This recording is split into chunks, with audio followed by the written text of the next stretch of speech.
À mon avis, les policiers font de leur mieux. Mais malheureusement, et c'est d'ailleurs le problème numéro 1, il y a beaucoup de crimes ici aux Philippines où, ironiquement, des policiers sont impliqués. Ripu, la police des Philippines? Alors ce soir, l'opération Saturation est d'abord une opération de com', avec la complicité bienveillante de Benning. Les jeunes ne sont fouillés que pour la forme, leur identité est contrôlée sous le regard de leur famille, qui peuvent leur apporter leurs papiers.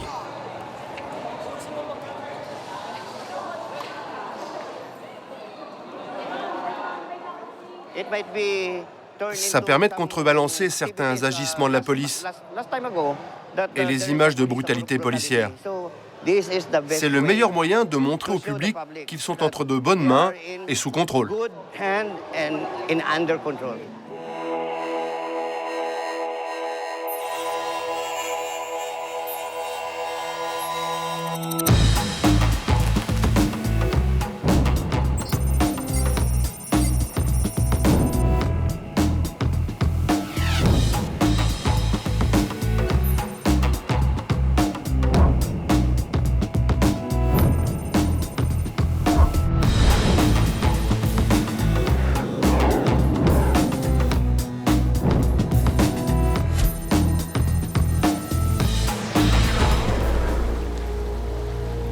Ça y est, j'arrive à Manille, au fond de l'océan Pacifique.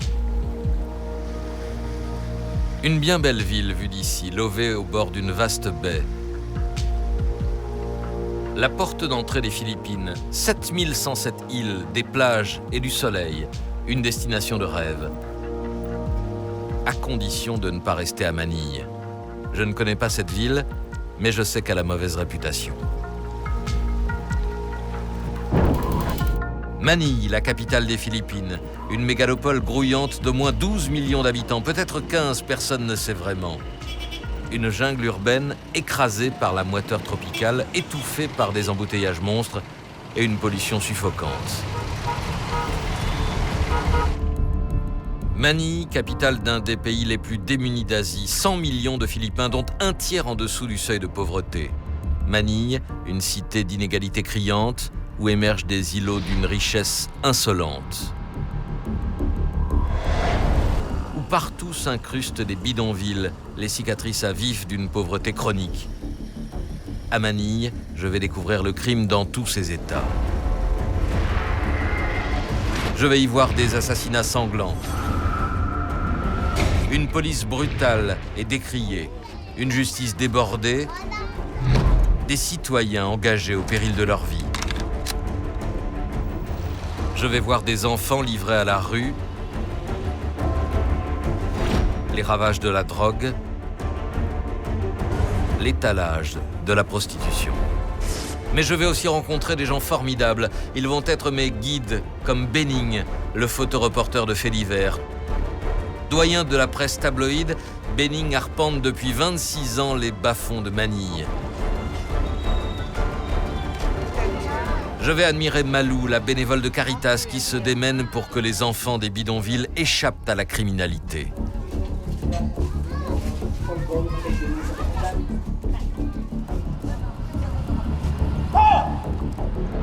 Je vais approcher le général Espina, le nouveau patron de la police de Manille, fer de lance de la lutte anticorruption. Et je vais apprendre ce qu'est une arrestation musclée. Je vais être touché par les confessions de Bing, la mère Maquerelle, qui raconte la détresse des prostituées. Je vais suivre les combats d'Erwin Tulfo, le journaliste sans concession qui pourchasse les crimes, petits et grands, et qui pourfend en direct à la télévision les abus des puissants. Et pour clore mon séjour, je vais échouer dans la plus grande prison du pays, mais pour une simple visite. Bienvenue à Manille, avec en poche un passeport pour le crime.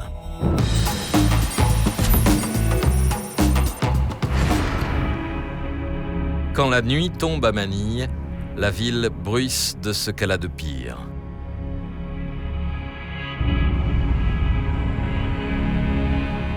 Cette nuit-là, j'ai mon premier rendez-vous au commissariat principal de Manille. Pas pour voir les flics, mais pour rencontrer les journalistes, ceux qui ne travaillent que la nuit, justement. C'est pas un hasard si leur bureau est dans l'enceinte même du commissariat. Leur truc, c'est les crimes et les faits divers. Ici, on les appelle les Police Beat Reporters. Leur boss, c'est Bernard Batuigas, surnommé Benning. Et aux Philippines, tout le monde s'appelle par son surnom. Benning est le plus ancien des journalistes de faits divers. Ça fait 26 ans qu'il ne dort plus la nuit. Une fois, en une seule nuit, j'ai vu 16 cadavres. Mon record, 16 corps. C'était il y a 3 mois. Quand on nous signale une scène de crime, il y a une compétition avec les policiers, la police scientifique et les autres agences. On doit être rapide. Il faut bouger plus vite qu'eux. Sinon, ils ramassent les cadavres avant qu'on arrive et il n'y a plus de reportage possible. C'est ça ta vie? Oui. Tu l'aimes? Ce sont des moments très excitants. Pour ma première nuit à Manille, bingo! Il y a eu un meurtre dans la ville. Je n'ai pas attendu plus d'1 heure. La troupe des Police Beat Reporters s'ébranle. Je monte avec Benning.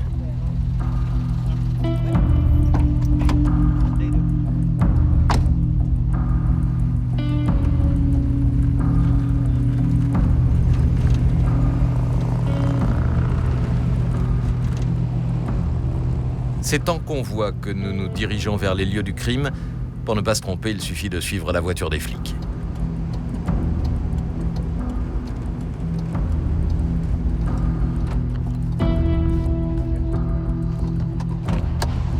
Arrivé à destination, le quartier de Tondo, près du port. Les voitures ne vont pas plus loin et nous entrons dans l'un des bidonvilles les plus dangereux de Manille. Fais attention, tu marches.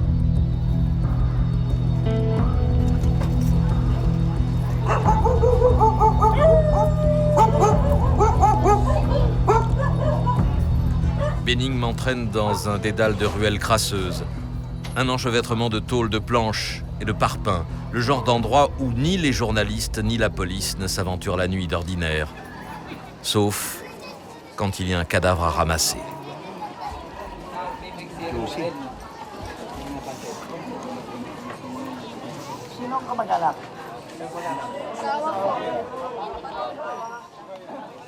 Il a quel âge? 29 ans.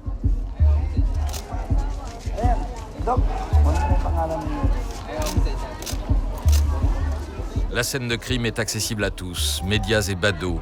Une vraie opération porte ouverte. Benning a vite fait de débriefer les flics. Un pauvre gars, chauffeur de triporteur de son état, a été abattu par 3 hommes. 2 balles de 9 mm tirées à bout portant. Une douille a déjà disparu, celle qui reste est précieusement conservée dans un emballage de bonbons.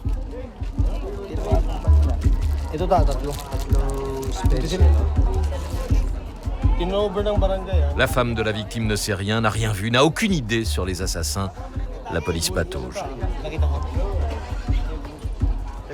La victime a dû être tuée par erreur. Avant l'incident, 3 hommes ont surgi. Je ne sais pas pour quel motif. Alors que la victime jouait à pile ou face avec d'autres gens.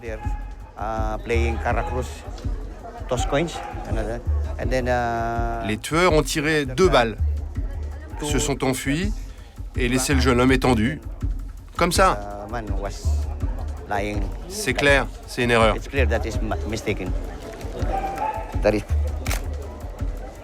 Erreur sur la personne, impossible de savoir. Pas de témoin, pas de mobile apparent. Et ici, la police n'est pas la bienvenue.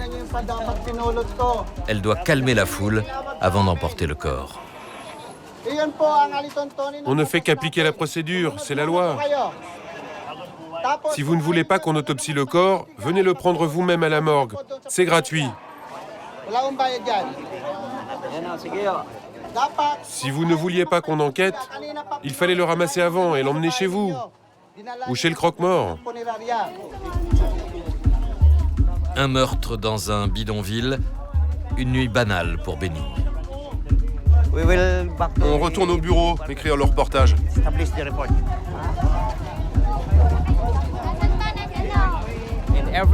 Pour nous, les reporters de faits divers, c'est un scénario qui se répète chaque nuit aux Philippines. Vous voyez, tout autour, c'est un quartier défavorisé, un bidonville. Ici, chaque petite altercation peut se terminer en crime.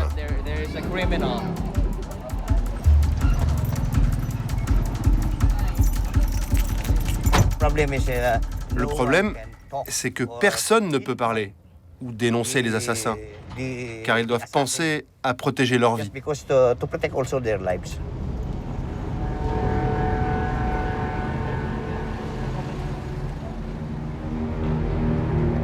On rentre et on attend le prochain coup.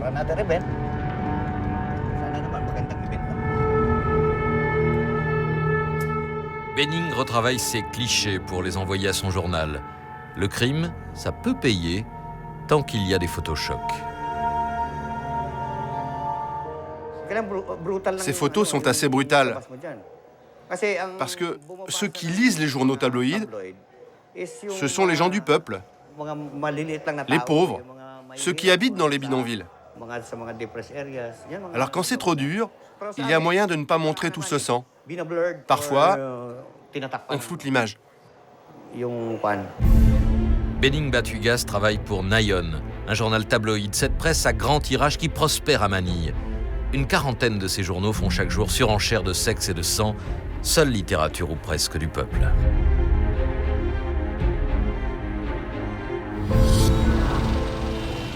À Manille, le quotidien du peuple, ce sont aussi les jeepneys, ces minibus bariolés construits à base de vieilles jeeps américaines, le transport local. Un vrai tape-cul, pas vraiment écolo, mais bien pratique pour déjouer les embouteillages.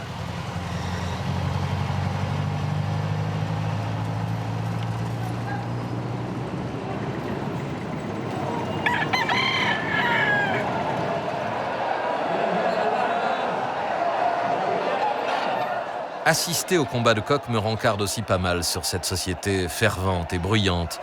Dans ce pays du tiers-monde, c'est l'une des attractions les plus populaires, avec la boxe. Les meilleurs coqs naissent aux États-Unis. On fait venir les œufs des États-Unis jusqu'ici. Oh yes. Les coqs sont préparés tels des athlètes. Pour le combat, leur ergot est prolongé d'une lame acérée. Ici, pas d'affrontement sans mise à mort. Avant chaque duel, le spectacle gagne les gradins. C'est à celui qui pariera sur le vainqueur.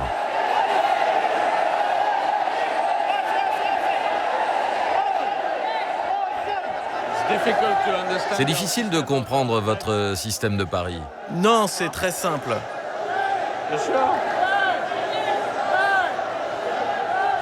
Drôle de rituel. Par geste, chaque parieur désigne son favori aux bookmakers qui retiennent tout, sans droit à l'erreur. Plusieurs milliers de dollars peuvent être pariés sur un seul combat.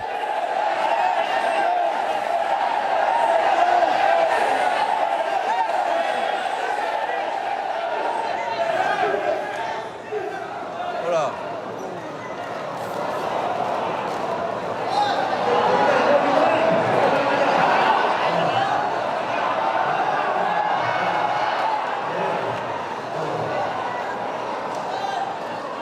Gladiateurs à plumes, les coqs offrent leur vie en exutoire des passions humaines. La violence et la mort, on dirait bien qu'ils ont ça dans le sang aux Philippines. À Manille, l'univers du crime offre un spectacle chaotique.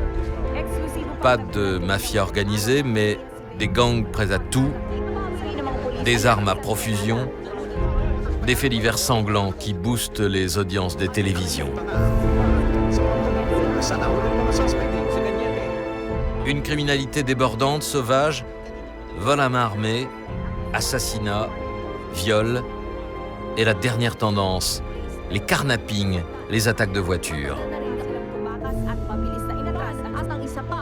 Le carnapping, un nouvel artisanat du crime qui détrône celui du kidnapping.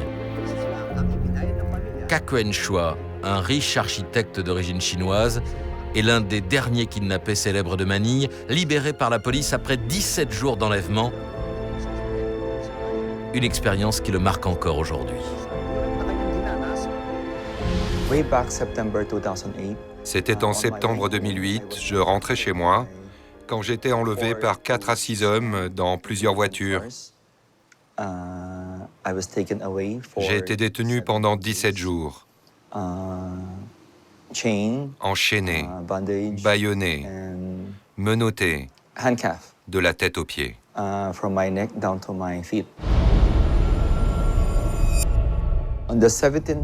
Au matin du 17e jour, j'ai entendu des portes claquer, des cris, des coups de feu. Et soudain, j'ai pu sentir 2 ou 3 personnes qui m'attrapaient et qui m'entraînaient hors de mon cachot. C'était le moment le plus angoissant, car je ne savais pas si ces personnes étaient des bons ou des méchants qui voulaient m'utiliser comme bouclier humain. L'Empire du crime inspire l'une des émissions les plus populaires de la télévision philippine.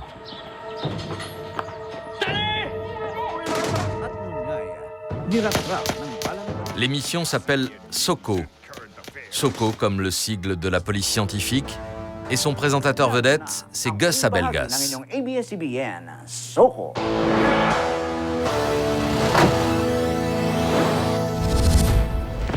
Depuis 10 ans, Gus Abelgas rassemble chaque semaine des millions de téléspectateurs en reconstituant un crime qui a marqué les esprits. Je retrouve Gus sur le terrain dans un village de la banlieue de Manille. Gus est venu interviewer la grand-mère d'une jeune fille violée et tuée par son voisin le jour de Noël, il y a à peine 1 an.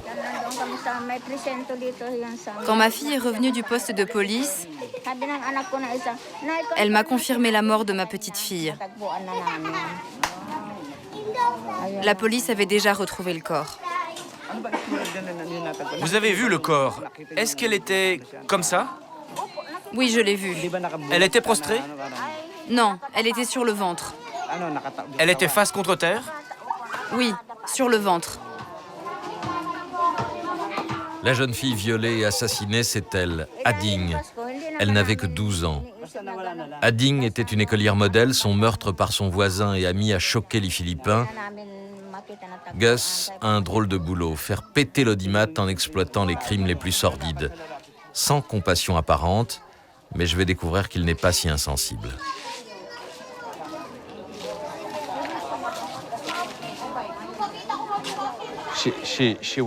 Elle n'avait que 12 ans.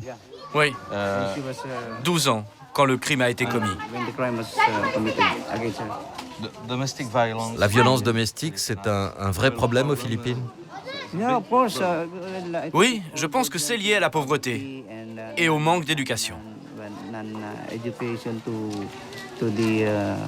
Et c'est vrai spécialement chez ce genre de famille. Ils vivent les uns sur les autres. Ces gens n'ont pas assez d'éducation. Dès qu'ils ont une frustration, ils réagissent en fonction de leurs instincts. C'est comme ça.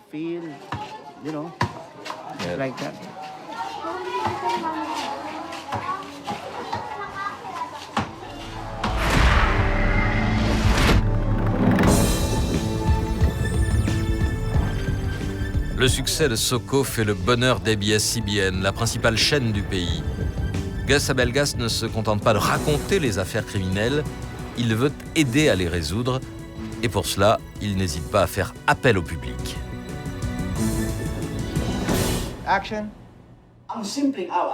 Une simple querelle qui s'envenime conduit parfois au meurtre.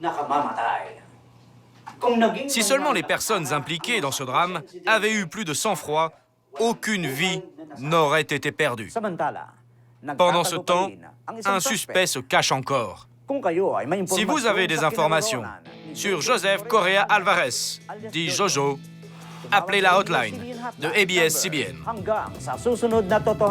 À la semaine prochaine pour une nouvelle enquête au service de la vérité. Soko, scène de crime. Je suis Gus Abelgas et je vous souhaite un bon après-midi. Safety take, another one.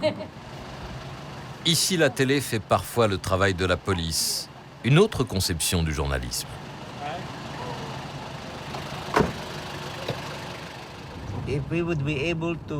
Quand on peut, on montre au public que telle personne est recherchée pour tel crime. Et c'est encore mieux quand les autorités offrent une récompense pour son arrestation. Dès le lendemain, après avoir montré la photo de la personne recherchée à la télévision, on reçoit plein d'appels du public.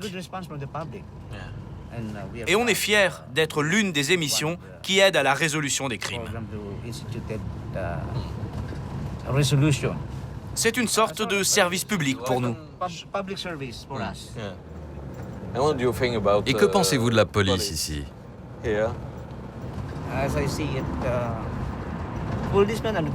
À mon avis, les policiers font de leur mieux.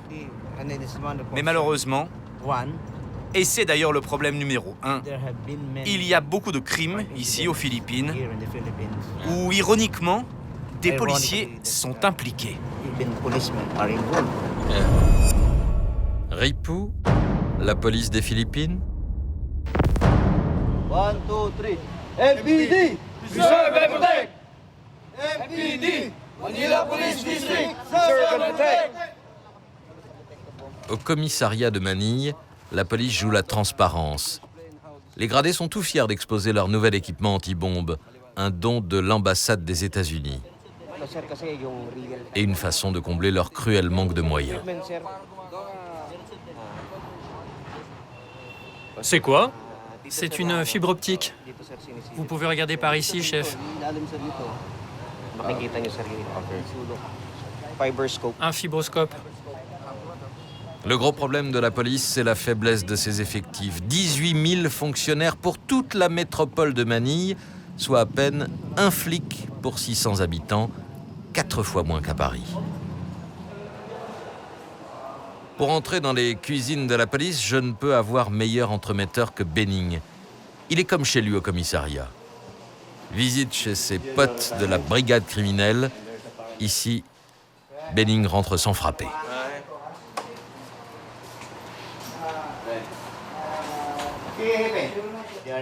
Eux ne portent pas l'uniforme. Le bureau des homicides est une section très importante au quartier général. Voici la cellule de détention préventive. Les suspects sont placés là en attendant que leur cas soit traité. Ils attendent quelques jours, parfois jusqu'à 10 ou même 15 jours. Mais la cellule est bien. Surprise, un couple de touristes français a échoué ici, victime de pickpocket. Bonsoir. Qu'est-ce qui vous arrive? Bienvenue à Manille. Mon ami s'est fait voler son portefeuille dans une jeep. Complètement con, on a nos deux gros sacs, et là j'ai mon petit où évidemment j'avais mon portefeuille. Et on était un jeepney bien, et il y avait 3 personnes qui sont montées. On commençait un peu à s'amuser et on gagnait notre confiance, on va dire, et chercher des pièces de monnaie sous mon siège. Et là, à un moment, voilà, ils sont partis à un arrêt, à un stop, et ils se sont barrés à 3. J'ai encore mon passeport, ça c'est cool, mais j'ai pas ma carte de crédit et j'ai pas 300 €. L'un des pickpockets est arrêté, l'argent volé ne sera pas retrouvé.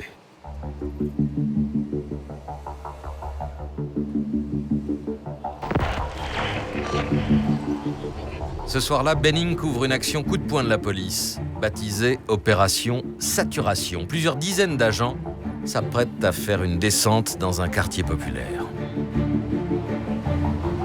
This is Nous allons faire appliquer un arrêté municipal, une loi locale pour prévenir l'apparition d'activités criminelles dans un secteur où il y a souvent des agressions, des vols, toutes sortes de délits.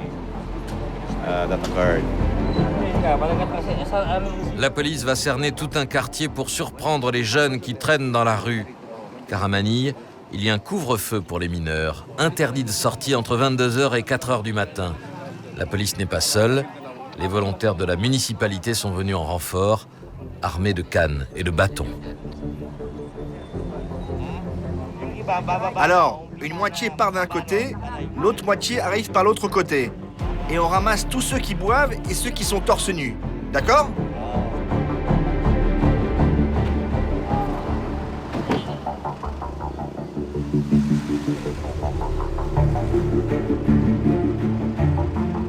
L'objectif, un gros quartier du sud de Manille. Les forces de l'ordre se divisent en deux groupes, chacun avance par l'une des extrémités de l'artère principale. C'est ça, l'opération saturation. Les flics interpellent ceux qui boivent dans la rue, les mineurs qui ne respectent pas le couvre-feu, uniquement les hommes, pas les filles.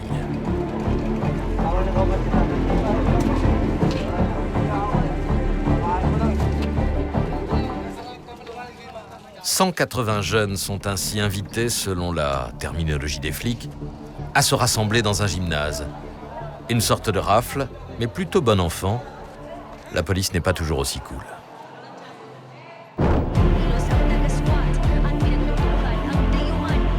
En fait, son image est détestable, brutale, corrompue, mal équipée, mal formée, mal payée. Une police philippine plutôt réputée pour son inefficacité, pas vraiment du genre qui inspire confiance. Alors ce soir, l'opération saturation est d'abord une opération de com', avec la complicité bienveillante de Benning. Les jeunes ne sont fouillés que pour la forme, leur identité est contrôlée sous le regard de leur famille, qui peuvent leur apporter leurs papiers.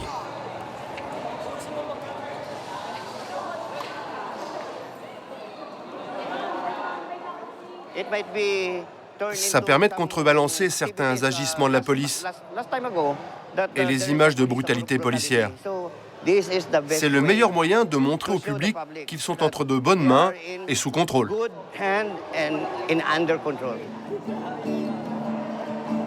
Pour les jeunes, pas de malaise, ce n'est pas leur premier contrôle. Pour les policiers, c'est l'occasion de sortir leurs ordinateurs portables et d'activer leur base de données. L'informatique, nouvelle arme anti-crime. Ce gars-là s'est échappé d'un centre de détention et de réhabilitation pour jeunes. C'est marqué ici. Ça sort de la base de données de l'ordinateur. Bonne opération, un résultat positif.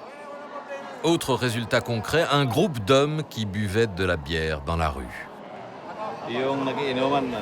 Ceux qui boivent, on les met à part parce qu'on va établir une procédure contre eux. Ils ont enfreint la loi. Il est interdit de boire dans les lieux publics, donc on les arrête et on va les mettre en cellule. Et ceux qui sont torse nus? Ceux qui sont torse nus, c'est interdit, on les arrête aussi. Quelques bouteilles de bière, un jeune fugueur et des lycéens pris en photo pour nourrir la base de données. Les 180 jeunes peuvent rentrer chez eux. Un show sécuritaire pour les riverains et pour le moral des flics. Grâce à ce genre d'action, on peut combattre le crime, surtout le crime de rue. On poursuit l'objectif de la police, avoir une société propre et libre, libre du crime, libre de toutes les atrocités.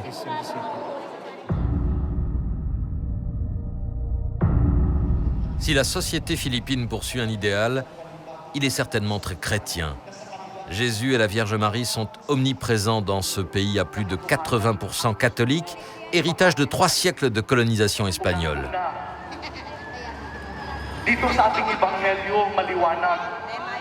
Une église qui prêche les vertus familiales et la non-violence, mais aussi une église très riche dans un pays très pauvre.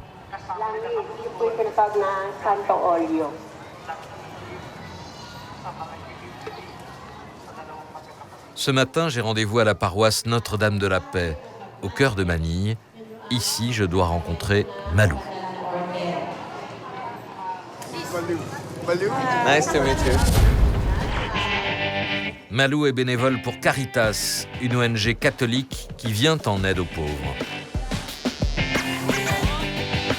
Elle m'embarque d'emblée pour une virée en triporteur, le taxi du peuple.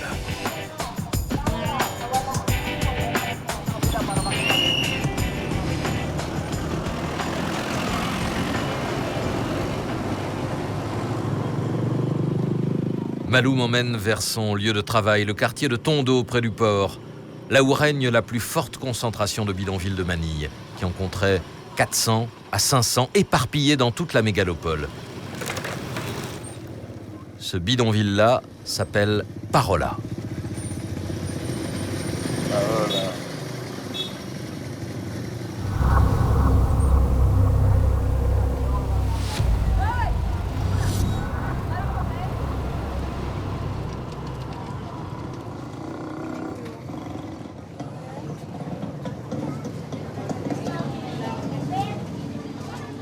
À peine passé l'entrée, je réalise que je suis déjà venu ici, mais c'était de nuit.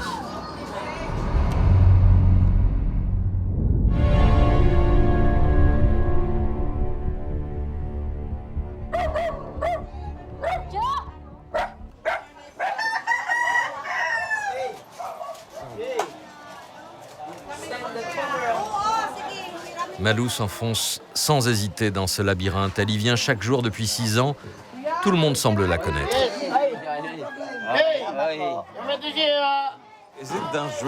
C'est dangereux de venir ici la nuit? Non. Non, vraiment, la plupart d'entre eux sont bons. Même si beaucoup de gens disent qu'ils sont mauvais, qu'ils sont des tueurs.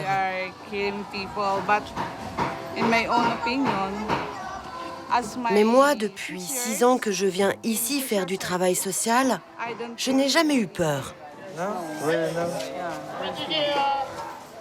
Ce que je sais et que Malou ne peut pas me dire, c'est que dans ces bidonvilles prospèrent tous les trafics. Drogue, prostitution, mais aussi trafic d'enfants ou même d'organes. Une zone déprimée, comme on dit aux Philippines. À Parola, plus de 60 000 personnes entassées sur 20 hectares qui survivent avec moins de 2 € par jour et par famille. Sans eau courante, sans hygiène, sans travail, ou presque.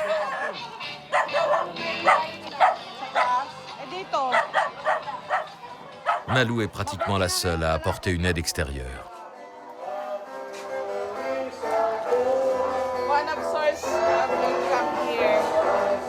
Voilà une de leurs sources de revenus.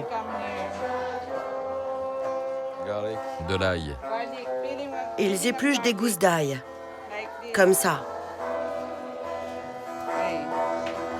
Ici, 1 kilo d'ail épluché rapporte à peine 10 centimes.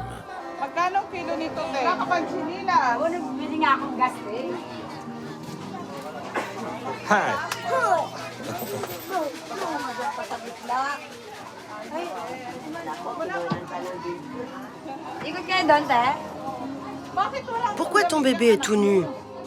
Parce que je vais lui donner son bain.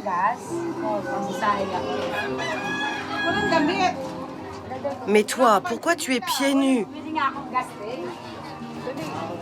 Ici, Malou s'occupe des femmes et surtout des enfants.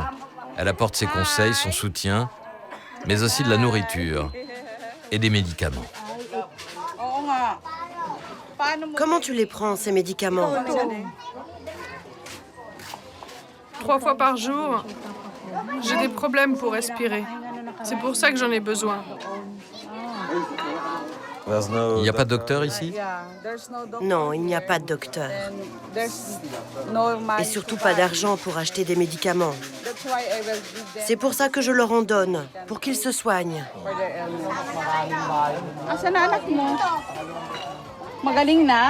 Où est ton enfant? Celui qui était tout maigre. Il est déjà décédé. Et l'autre, le petit? Il est mort aussi.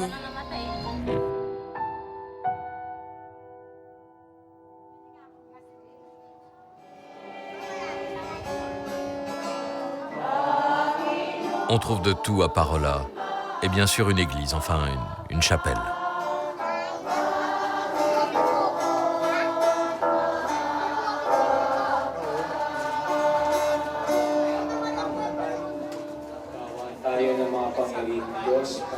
Comme partout aux Philippines, la religion, c'est aussi l'interdiction de l'avortement et du divorce, la contraception quasi inaccessible. Résultat, une démographie galopante, surtout chez les plus pauvres. Ici, chaque famille fait en moyenne 8 enfants. Il y a beaucoup d'enfants ici. Oui, beaucoup. C'est une vraie usine à enfants.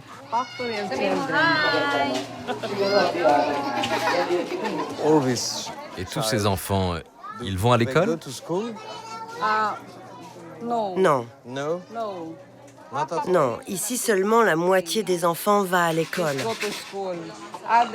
Les autres restent ici.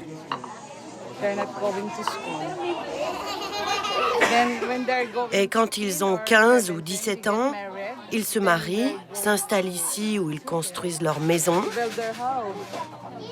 Et c'est pour ça que c'est si peuplé. Ils n'ont pas de travail, alors ils restent ici.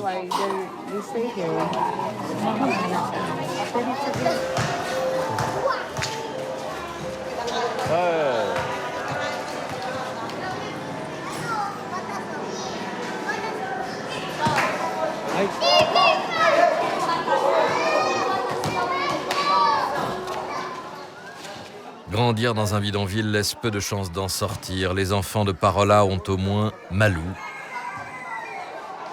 pour un peu d'aide et un peu d'espoir.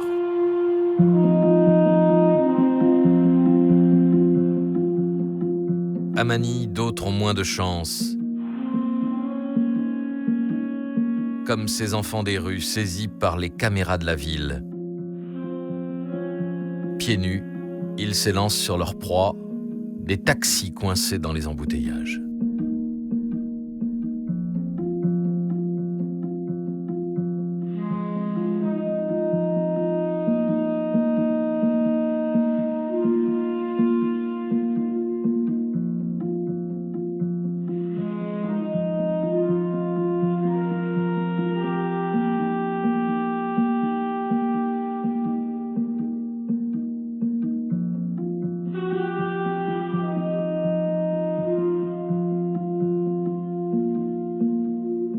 De menus larcins, une prise de risque maximum, une vie d'enfant traquée.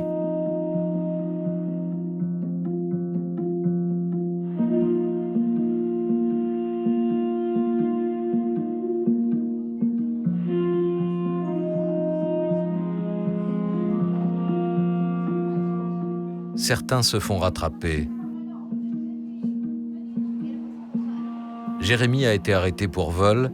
Il vient d'un bidonville, il a 13 ans. Trop jeune pour la prison, il est confié aux travailleurs sociaux.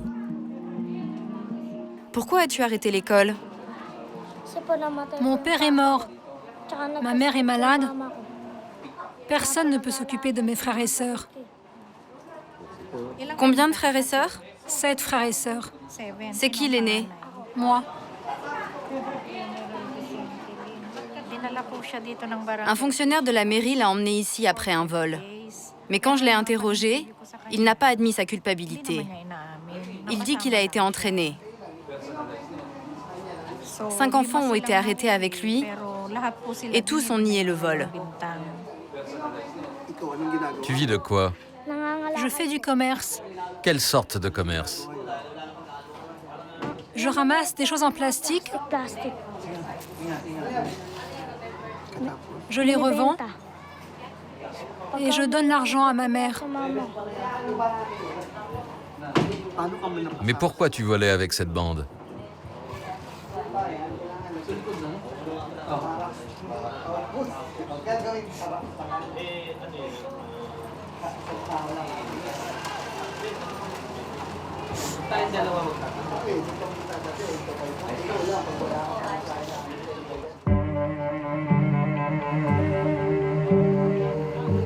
Prévenir la délinquance, lutter contre la pauvreté, vaste programme pour les travailleurs sociaux de Manille. Chaque vendredi soir, ils partent en maraude à la pêche aux enfants des rues.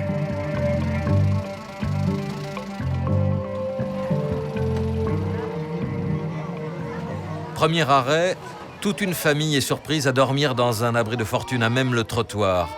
C'est interdit par arrêté municipal. Rodriguez Ramos et son équipe de travailleurs sociaux doivent les embarquer. C'est leur job. On vient pour les sauver. Ils sont dans la rue et ils n'ont pas de maison. On veut les prendre avec nous pour les protéger. On a des instructions. Il y a une plainte de la mairie contre les gens qui salissent la voie publique.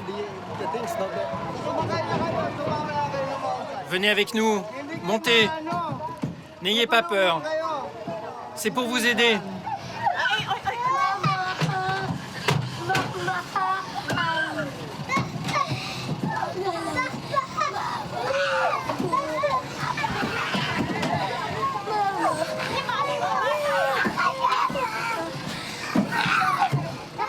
La mère des enfants a réussi à se défiler contre la promesse de venir les récupérer plus tard. Le père résiste, il a des problèmes psychiatriques, il faut le faire monter de force.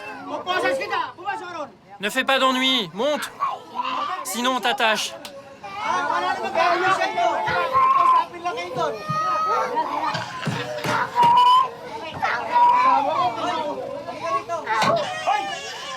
Maintenant tu te calmes. Ils savent très bien qu'ils violent la loi. Mais pourtant, ils insistent.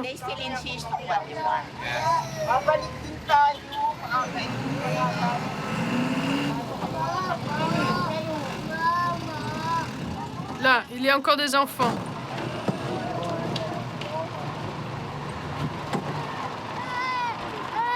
La nuit, les enfants n'ont pas le droit d'être seuls dans la rue. Ils sont considérés comme abandonnés. Leurs parents, s'ils en ont, devront les récupérer.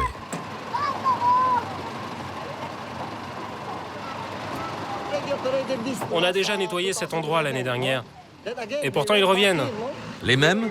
Oui, les mêmes. Mais ça ne nous empêche pas de faire notre travail. On continuera jusqu'à ce qu'on y arrive. Mais ma mère est juste là. Qu'est-ce que tu faisais dans la rue? Je faisais rien. J'étais juste en train de jouer à côté de chez moi. Ne pleure pas, sinon la police va venir.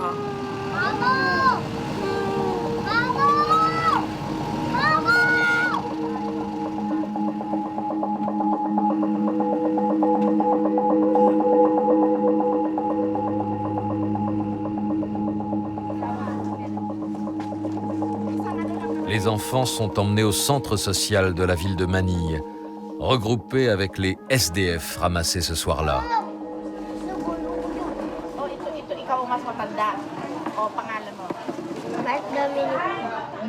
Chacun est d'abord interrogé pour remplir son dossier. Tu as quel âge? 11 ans. Coincés entre des consignes répressives et le manque de moyens, les 40 malheureux travailleurs sociaux de Manille font ce qu'ils peuvent pour endiguer la délinquance. Certains d'entre eux, à cause de la pauvreté, sont des criminels en puissance.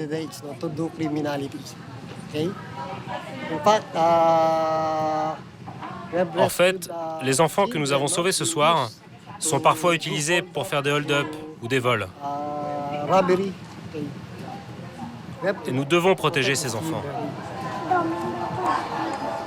Les enfants vont être hébergés ici, au moins pour la nuit. Distribution de bonbons pour les réconforter, avant de les nourrir et de les laver.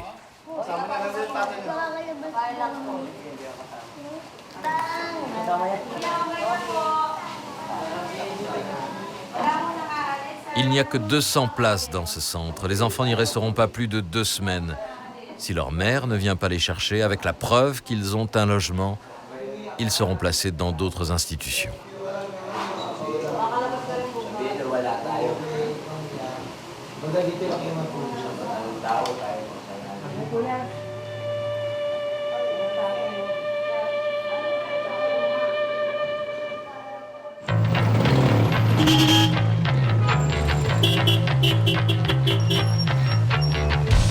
Les nuits sont bien longues à Manille et mes journées plutôt chargées. J'ai encore un paquet de rendez-vous qui m'attendent. Je vais m'incruster dans un bar à hôtesse, faire une descente avec les stupes. Je dois assister à la grande parade des flics et je vais encore me retrouver sur une scène de crime.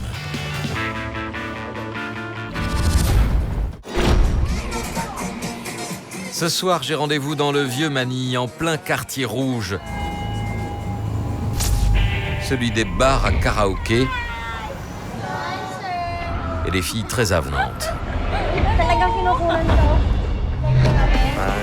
Officiellement, la prostitution est illégale aux Philippines, mais ici, elle est à peine déguisée.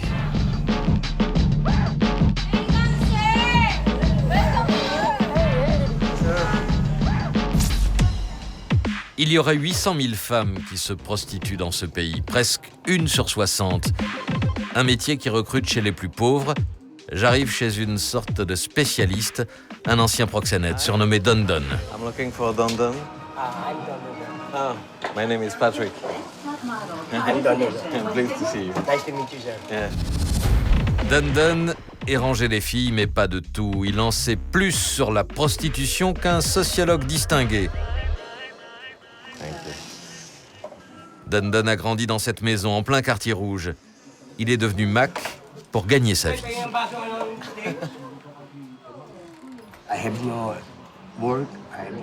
Je n'avais pas de travail.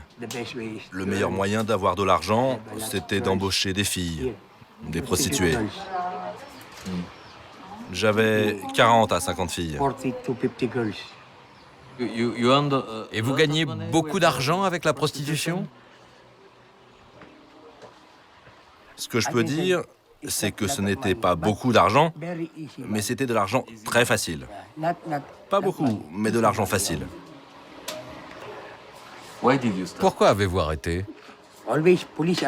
Parce que la police faisait toujours des descentes, des raids. Et puis la police me demandait de l'argent. Il me disait, maintenant, tu nous payes chaque semaine. C'était comme un péage hebdomadaire. Chaque semaine, je payais à chaque flic 30 €. Alors, fini. C'est pour ça que vous avez décidé d'arrêter.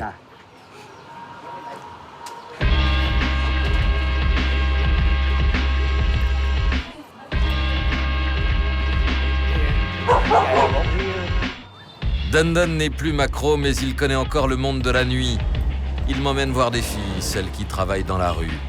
Certaines sont ses anciennes protégées. Elles attendent des clients ? Elles sont jeunes.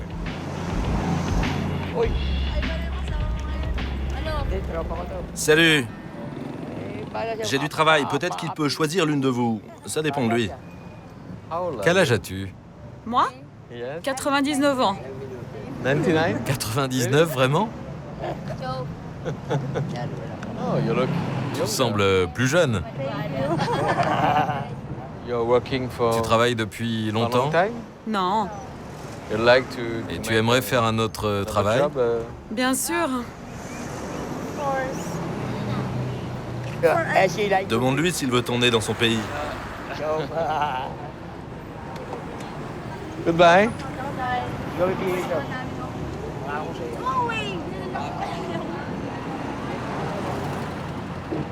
London.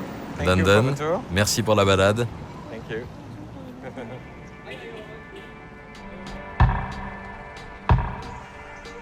Trop brève rencontre. Pour en savoir un peu plus sur la condition des prostituées, nous sommes rentrés dans un club de nuit.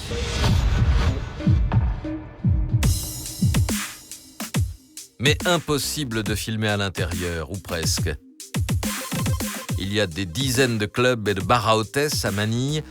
Celui-là est du genre local, pas vraiment pour les touristes. Ici, le quotidien d'une hôtesse, c'est striptease intégral, faire boire les clients, et s'il y en a un qui a les moyens, 30 € pour un extra.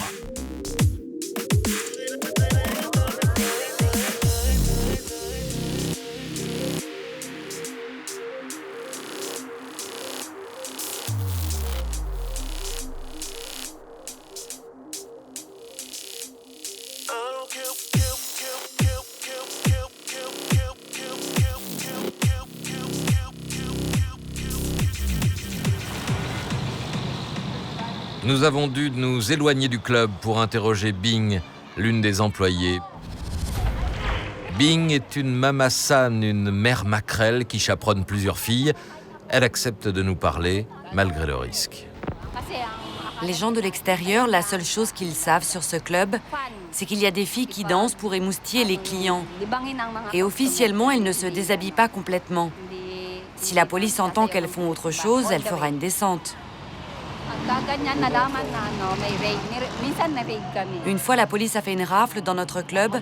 Le patron a dû payer une grosse amende.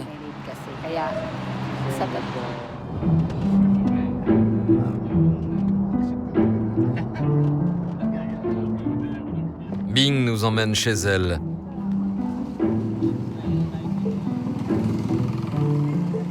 Elle habite dans un quartier populaire de Manille, près de l'université, pas un bidonville.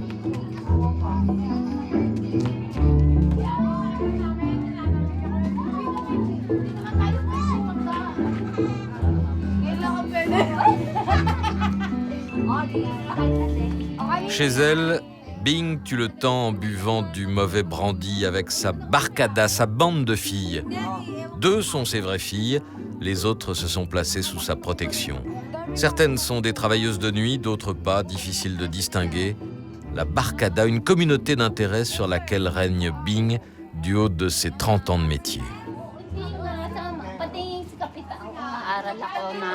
Quand ma mère est morte, mes frères sont partis en pension. Ils ne pouvaient plus s'occuper de moi. J'avais 16 ans. J'étais seule avec ma sœur. Donne-moi un coup à boire. Comment j'ai démarré? Mon père était avec une autre femme. Il ne me donnait plus d'argent. Alors j'ai cherché à en gagner moi-même. Et c'est là que j'ai commencé à danser. Bing ne danse plus aujourd'hui, elle s'occupe des filles. Protectrice, mais dure en affaires, c'est elle qui négocie les tarifs. C'est moi qui trouve les clients. Et après, j'appelle les filles. Mais parfois, c'est les filles qui m'appellent et me disent « Maman, j'ai besoin d'argent. Trouve-moi un client. Donne-moi un homme. » Danica est la plus jeune de la bande. Elle a 14 ans. Elle ne ressemble pas à une mère. Elle aime bien être avec des jeunes. Et en plus, quand on a des problèmes, on peut compter sur elle. Quand je l'amène avec moi, je dis « pas touche ». Elle n'a que 14 ans. Avec elle, les clients n'ont que le plaisir de boire un verre, pas plus.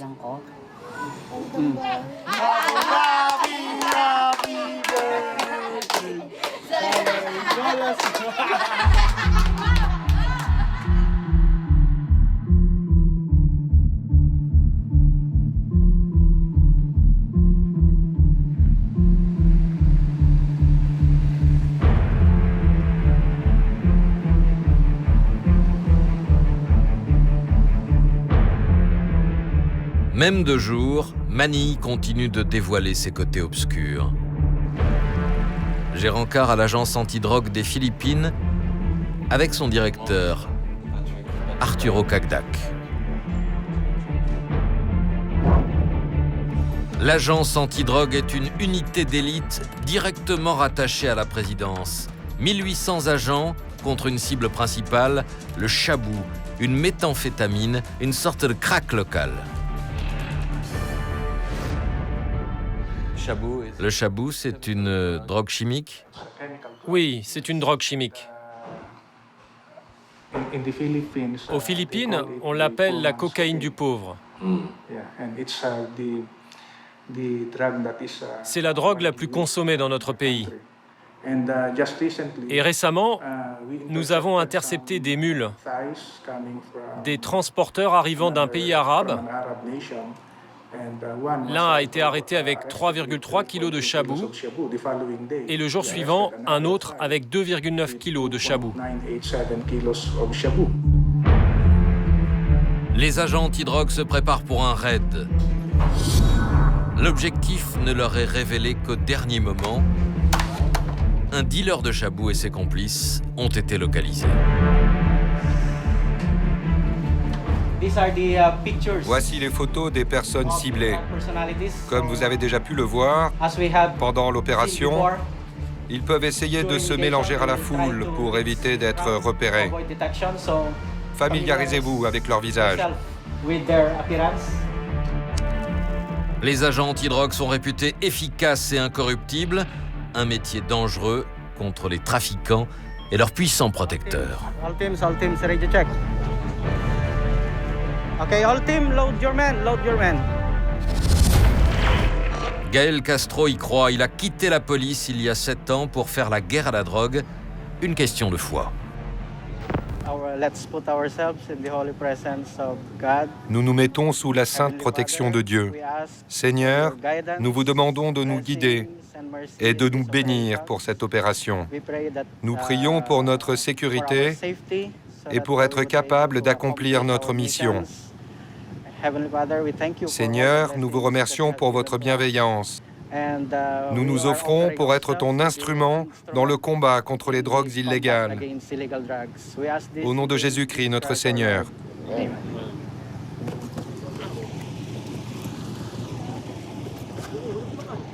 One, two, three! Kapitan, nandito na kami sa may shell. Bigyan niya ng... People loaded and ready. Di kaya tayo masunog pagka mag-advance tayo? Une trentaine d'agents pour intervenir en même temps dans 2 maisons voisines, celle du dealer et celle de ses complices.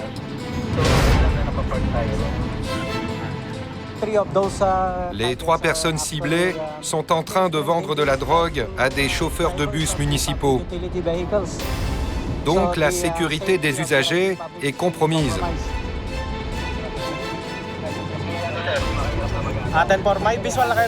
On arrive sur zone. Tourne à droite, ici.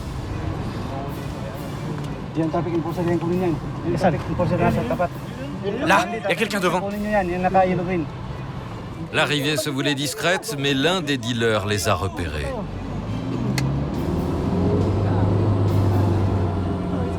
Là, il y en a qui courent.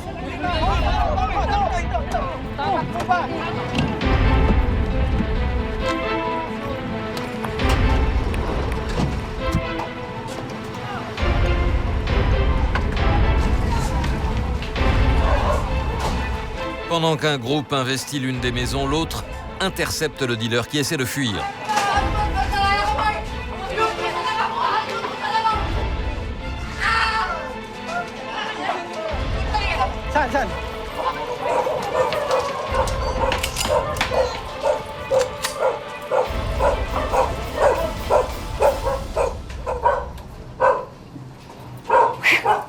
Le chef du gang est capturé. Il est bien connu sous le surnom d'Apong. Apong. Apong. Apong. Apong. Tu sais pourquoi tes voisins t'ont dénoncé? C'est à cause de l'usage et de la vente de chabou chez toi.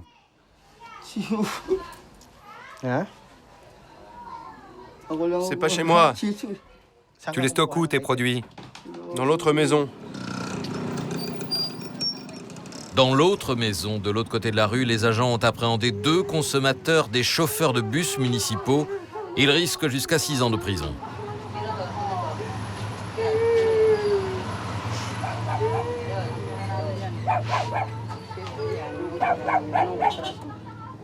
Les 2 complices d'Apong, Tatay et sa femme Bess, n'ont opposé aucune résistance. Mais les agents n'ont pas encore dégoté de pièces à conviction. Petite opération, mais bon coup de pub. Au moins, la mission est accomplie. Ce sont les 3 dealers de cette zone. Ils sont fichés dans notre base de données.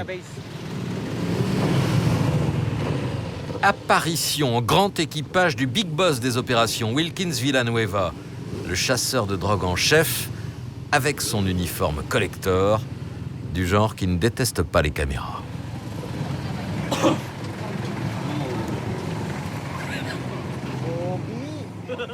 Mission accomplie, chef.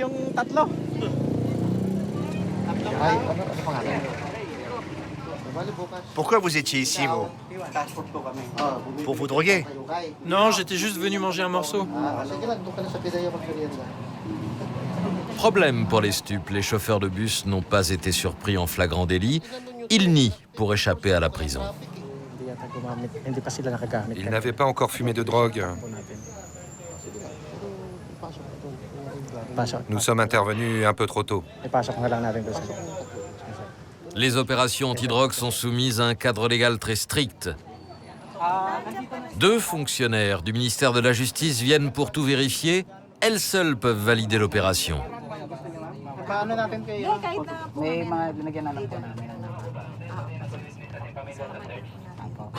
Mais les agents ont trouvé une 12aine de sachets de chabou. Les revendeurs risquent jusqu'à 20 ans de prison.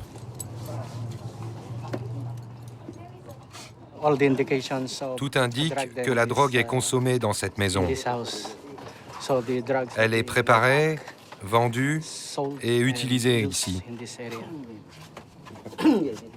Les preuves sont soigneusement consignées sous la surveillance des adjointes du procureur. Le moindre vice de procédure peut tout faire capoter. Les agents des stupes doivent aussi être de solides juristes.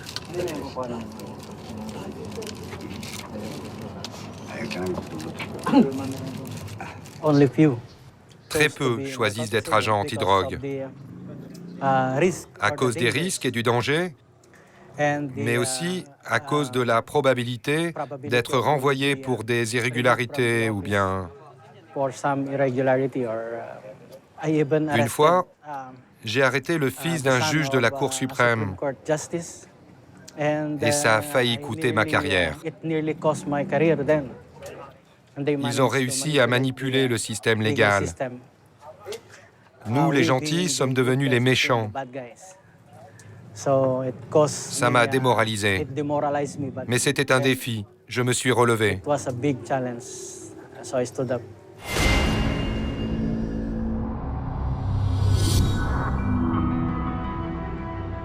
Aux Philippines, il est dangereux de s'attaquer aux puissants. Dans cette société oligarchique, 5% de la population possède 90% des richesses.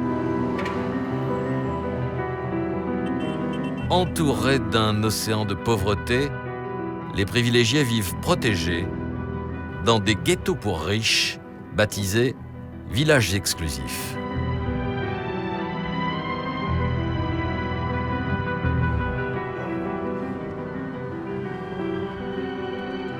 Marlène est professeure de français à Makati, le quartier le plus riche de Manille. Elle nous fait pénétrer dans son village exclusif. C'est un quartier très privilégié parce que nous sommes au centre de Makati, qui est le centre financier et commercial de Philippines. Donc on sort de la maison et puis nous sommes près de tout. C'est pour ça que quand on dit ici village, c'est pas le village... Les hameaux en France, comme en France, c'est les villages, c'est les communautés qui sont enfermées par des gates et des clôtures et où il y a des gardes. Ça donne un sens de sécurité. Marlène vit en sécurité, mais elle aussi subit le vrai fléau national, la corruption. Les Philippines, le pays le plus corrompu d'Asie, est dans le peloton de tête des plus corrompus du monde. C'est devenu un mode de vie, la corruption, pour tout. Pour avoir un certificat, pour avoir une attestation, pour obtenir un permis de ceci, de cela, et pour que ça aille plus vite, il faut payer. Tant qu'il y a autant de corruption, le pays ne va pas avancer. La corruption, mère de tous les crimes, même des plus horribles. Il y a 20 ans, dans ce village exclusif de Manille, a eu lieu le fait divers qui a le plus marqué la société philippine. Un triple meurtre, longtemps impuni. Dans cette maison bourgeoise, la nuit du 30 juin 1991, une mère et ses 2 filles sont massacrées à coups de couteau. Lauro Visconde, le père, absent cette nuit-là, survit depuis 20 ans dans la douleur et le souvenir. Voici la chambre de Carmela. Sa fille aînée, Carmela, venait d'avoir 18 ans. Elle a été violée puis poignardée à mort. La chambre de Jennifer. Jennifer, 6 ans, tuée de 11 coups de couteau dans le dos.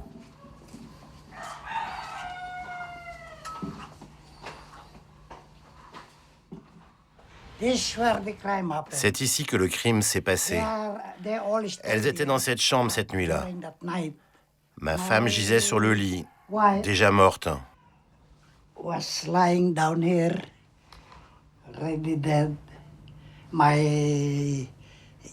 Ma petite fille était là, sur le côté.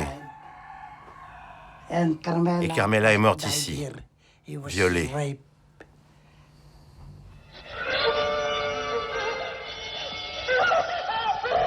Le massacre de la famille Visconde a inspiré plusieurs films de fiction. Si le traumatisme est si fort, c'est que les coupables sont des rejetons de la jeunesse dorée. Une famille bourgeoise, assassinée par 9 gosses de riches, ivres de drogue, de sexe et de sang. Une bande menée par Hubert Webb, le fils d'un puissant sénateur.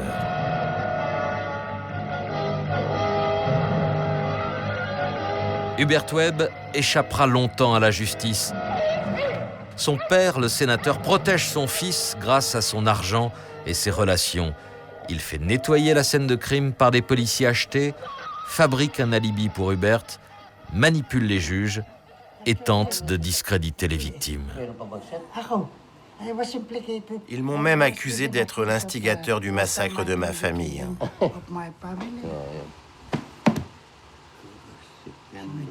Depuis le début, Lauro Visconde peut compter sur le soutien sans faille de Dante Jiménez, un militant contre la corruption.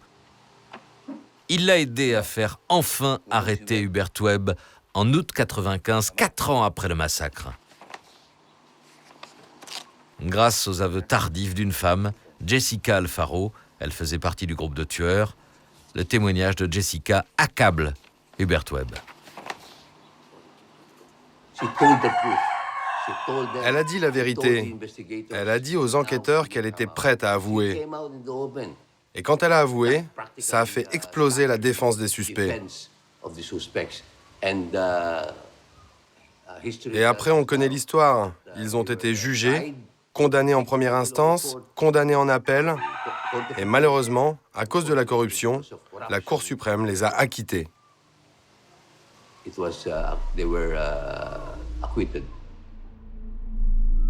En décembre 2010, Hubert Webb est libéré après 15 ans de prison. La Cour suprême, défiant l'évidence et l'opinion, casse les jugements antérieurs.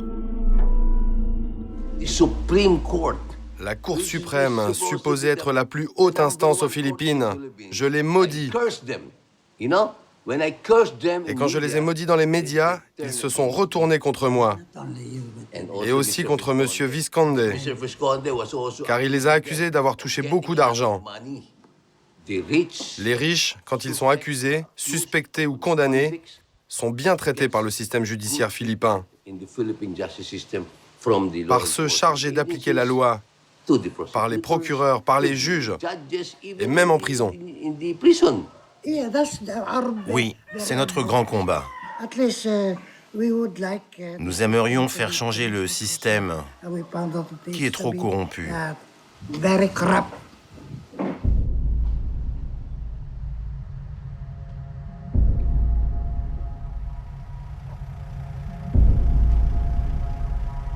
Dante Jiménez conduit une croisade personnelle contre le crime.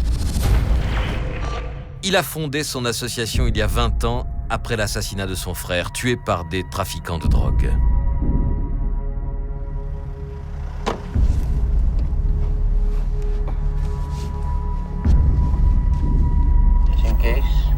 Ça, c'est juste au cas où on me suivrait.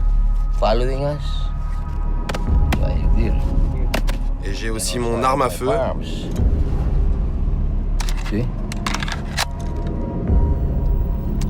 Je la pose ici, toujours.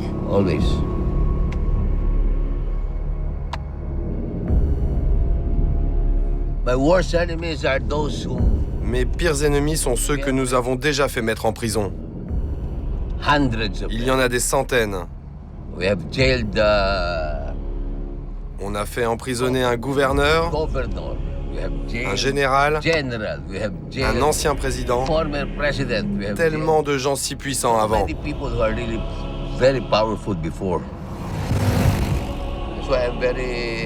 C'est pour ça que je suis très prudent. Quand je vois une moto avec 2 personnes en tandem, je suis en alerte. Je pourrais être la cible.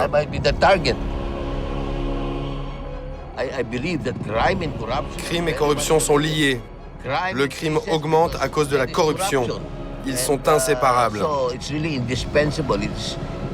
Ce sont les diables jumeaux de notre société.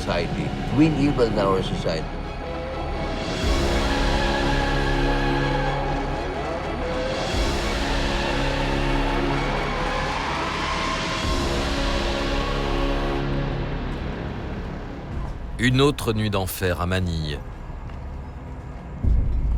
Et une autre scène de crime.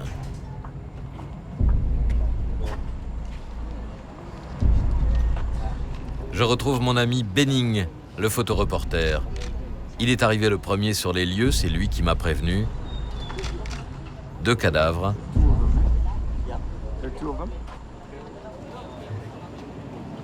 Deux jeunes gangsters abattus par les flics après un braquage dans une fusillade qui a réveillé tout le voisinage. Pas de quoi impressionner Benning. La première fois, j'ai pas pu dormir pendant 3 nuits. Je ne pouvais pas m'empêcher d'imaginer dans ma tête la scène de crime et aussi tous ses côtés sanglants. Maintenant, je me contrôle. Je vois ces incidents comme une chose ordinaire. Pourtant, cette scène de crime n'est pas si ordinaire. J'apprends que 2 autres gangsters ont été emmenés à l'hôpital et sont morts avant d'y arriver. Et 100 mètres plus loin, il y a le cadavre du 5e gangster de la bande.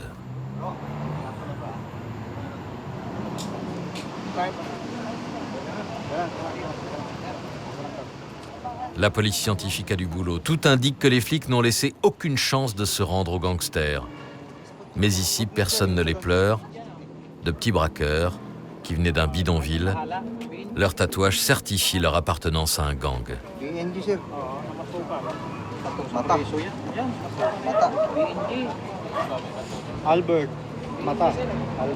Ils sont morts pour avoir volé 2 ordinateurs dans un magasin, pris en chasse par 20 flics qui passaient par là, comme par hasard. Ça ressemble à une embuscade. La police a une version toute prête pour la presse.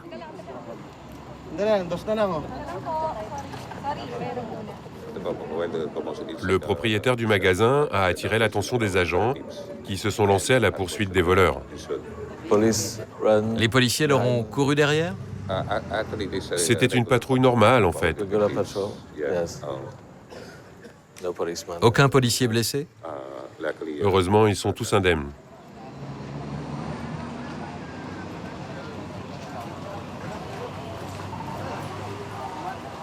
Moralité, s'il y en a une, à Manille, mieux vaut être flic que gangster.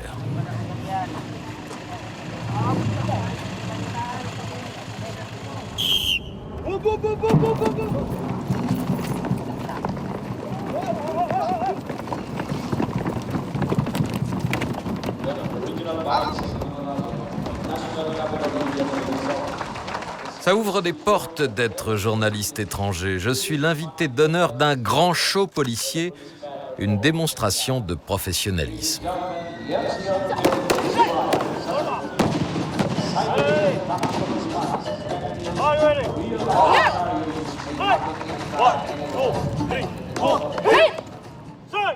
One, two, three, four, hit!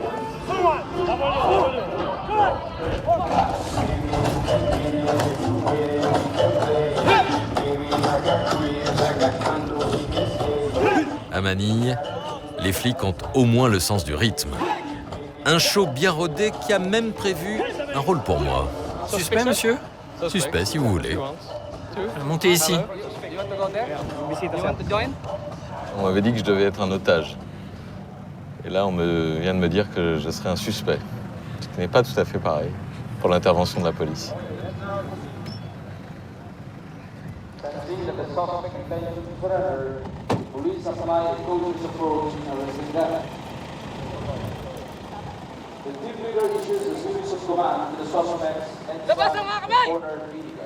Mettez vos mains en évidence.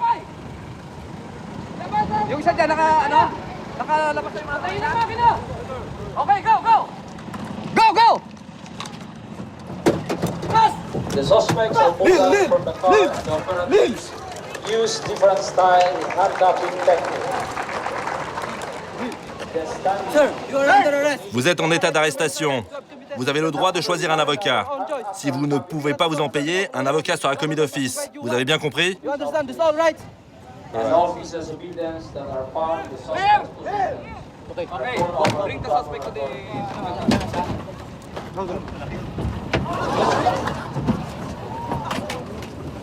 Bon, je n'ai pas encaissé tout cela pour rien. Je peux enfin approcher le général Espina, le nouveau grand patron de la police de Manille.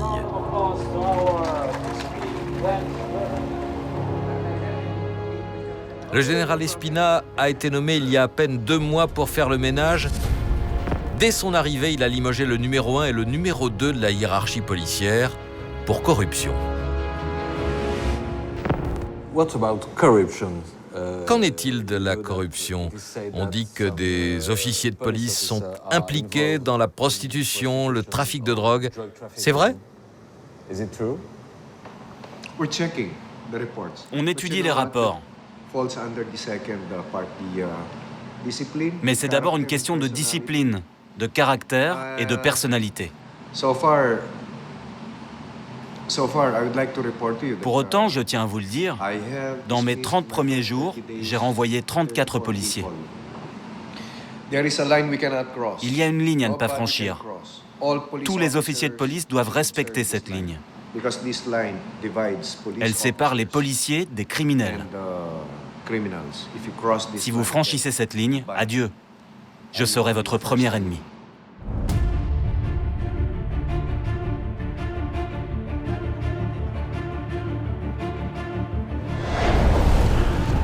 Le général Espina n'est pas là pour rigoler. Depuis qu'il a pris ses fonctions, 2 fois plus d'armes ont été saisies et la criminalité serait en chute de 30%.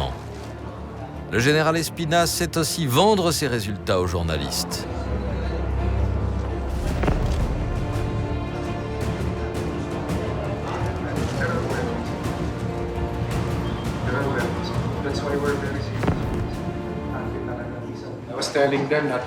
Ne touchez pas aux armes.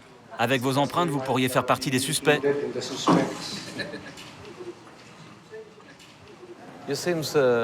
Vous semblez bien aimer les journalistes. Certains m'aiment bien, oui. Et je les aime bien aussi. J'aime les journalistes et ils m'aiment. I like journalists, they also like me. Yes, maybe. Non. Ok, visez bien la cible. Stance. À Manille, la police aime tellement les journalistes qu'elle leur apprend à tirer. Firm. Des sages gratuits. Aim your target. Okay. Fire when ready. Le mien est au niveau débutant. Hold. Okay, good. That's Alpha. I see. 5 points, 3 points. Alpha. Alpha. Encore, monsieur?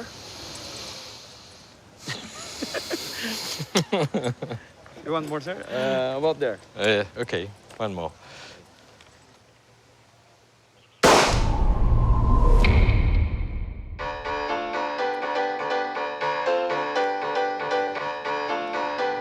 Me voilà TV5, la chaîne privée qui monte à coups de programmes centrés sur la criminalité. Ici, je vais comprendre pourquoi les journalistes ont parfois besoin d'être armés. L'émission vedette, c'est celle des frères Tulfo, Raphaël, Ben et Erwin Tulfo. Ils animent un show quotidien et en direct. La spécialité des frères Tulfo, asticoter les puissants, dénoncer les bavures de la police et la corruption des élites.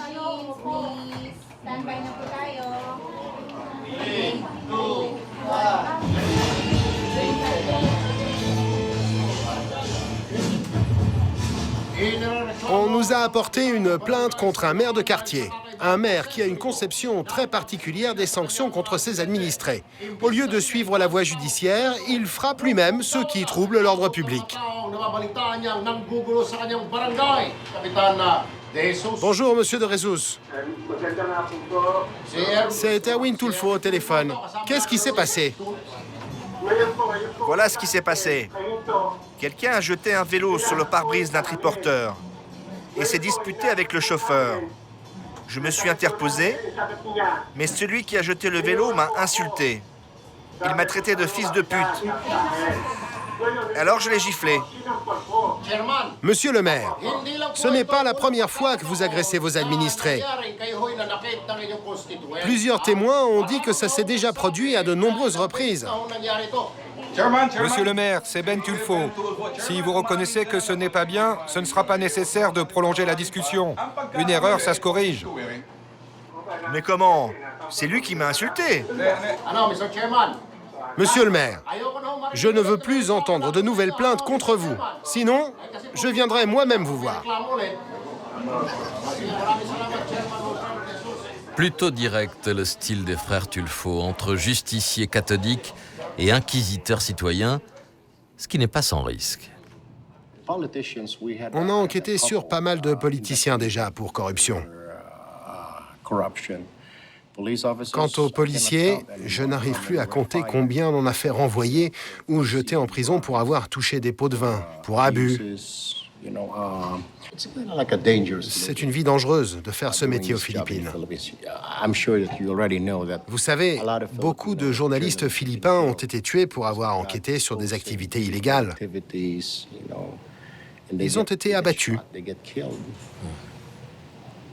C'est vraiment la jungle ici. Il n'y a que peu de journalistes qui ont le courage d'aller aussi loin. Il y a un prix pour ça. On peut se prendre une balle ou un coup de couteau. C'est la rançon pour dire la vérité. Nous sommes les frères qui avons le courage de dire. La sécurité, ça fait donc partie de notre vie. Une voiture blindée, des gardes du corps. Plutôt sympa le métier de journaliste à Manille. Voilà mon meilleur ami, ma femme, ma première femme. Vous voulez voir ma deuxième femme? Elle est là.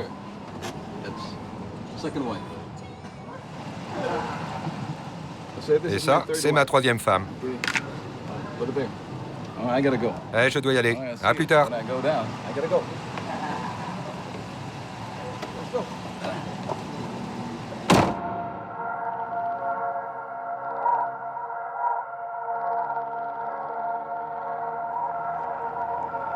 ma dernière nuit à Manille et encore un rendez-vous dans un coin paumé. Aux côtés d'une escouade de police, j'attends Erwin Tulfo.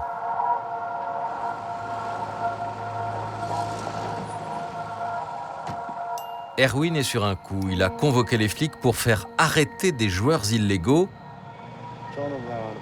et il va filmer tout cela pour son émission.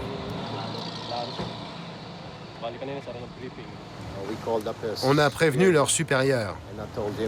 On leur a dit qu'on avait une info sur des jeux illégaux dans ce secteur. Comment avez-vous eu cette information sur les jeux? C'est un habitant qui nous a appelés. Les gens savent qu'on fait ce genre de boulot.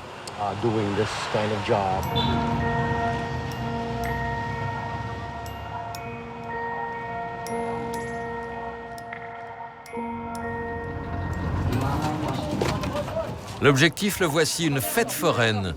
Je m'attendais plutôt à un tripot clandestin. Mais ici, tous les jeux ne sont pas innocents. Quelques forains sont embarqués pour avoir fait parier de l'argent. Pas vraiment des fortunes, mais ici, c'est interdit.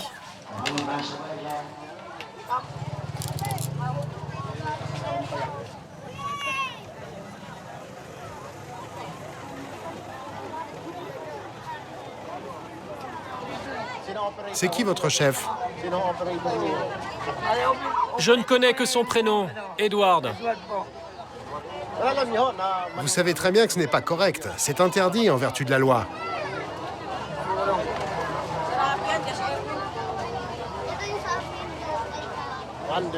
Dans cette ambiance de fête foraine, il y a plein d'enfants. Et ils croient qu'en jouant de l'argent, ils vont doubler, tripler leur mise. Ils ne se rendent pas compte que c'est illégal. Ça arrive souvent dans des petits carnavals comme ça, dans des coins comme ici. Pourquoi les gens préfèrent-ils vous appeler vous plutôt que la police? Peut-être parce que la police locale est achetée. Elle touche sa part. Erwin gagne 20 000 $ par mois et paye très bien ses équipes pour éviter toute tentation. Quant aux flics, ils viennent d'un autre district et sont dédommagés. C'est important d'avoir filmé l'action de la police. Si je n'avais fait que les prévenir, ici, ils auraient rouvert les stands demain. Maintenant qu'ils savent que ça passe à la télé, c'est fermé pour toujours. Ils trouveront probablement un autre endroit.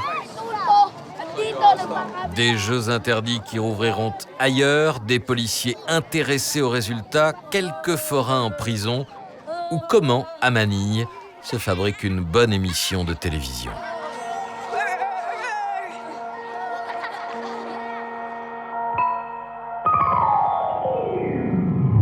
J'ai une dernière visite à faire avant de partir, et j'espère bien que c'est une simple visite. Bilibid City Jail, la plus grande prison des Philippines. Bilibid renferme 13 000 prisonniers, dont les pires criminels du pays, une quarantaine d'islamistes, 2 généraux et une poignée de politiciens. Sécurité maximum, au moins pour rentrer.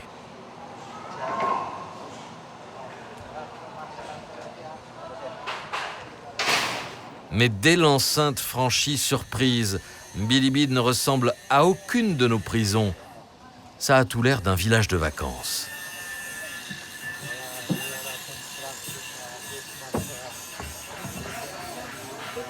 Plus de portes, pas un gardien en vue, des tôlards qui vaquent à leurs occupations et se baladent tranquilles. Avec moins de 200 gardiens pour plus de 13 000 détenus, la prison fonctionne sur le mode autogestion. Les tôlards ont même un taulier, une sorte de chef du village. Foy, un ancien flic qui a pris 15 ans pour kidnapping.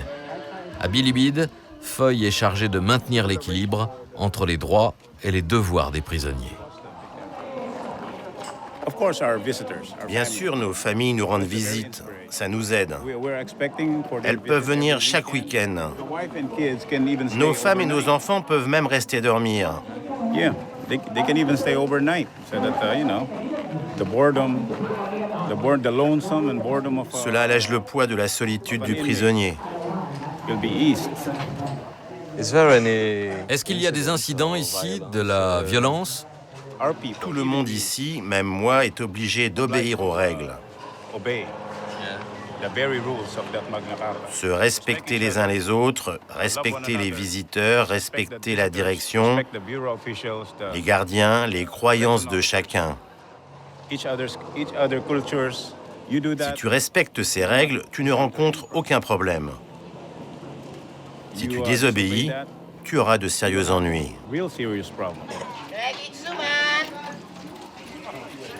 Avec un marché, des restaurants, des écoles, des salles de sport, de jeux et de concerts, des ateliers, tous les lieux de culte, il y a de quoi ici mieux supporter l'enfermement.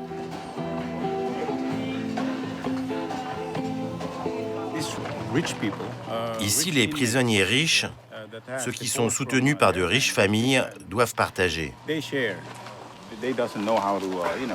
Ils ne savent pas laver leurs vêtements ou cuisiner. S'ils veulent avoir quelqu'un qui travaille pour eux, ils doivent le nourrir, au moins lui donner de l'argent. Ça se passerait très mal pour eux s'ils ne partageaient pas. Et ça marche vraiment. On apprend à s'aimer les uns les autres, à ne pas se faire de mal.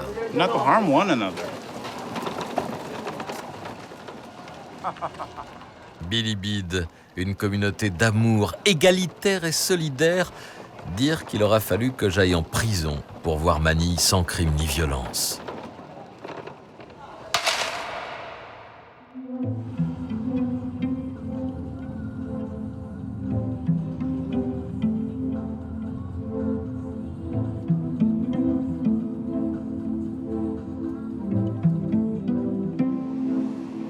Avec la pauvreté, la corruption, c'est sûr, cette ville n'en a pas fini avec la criminalité.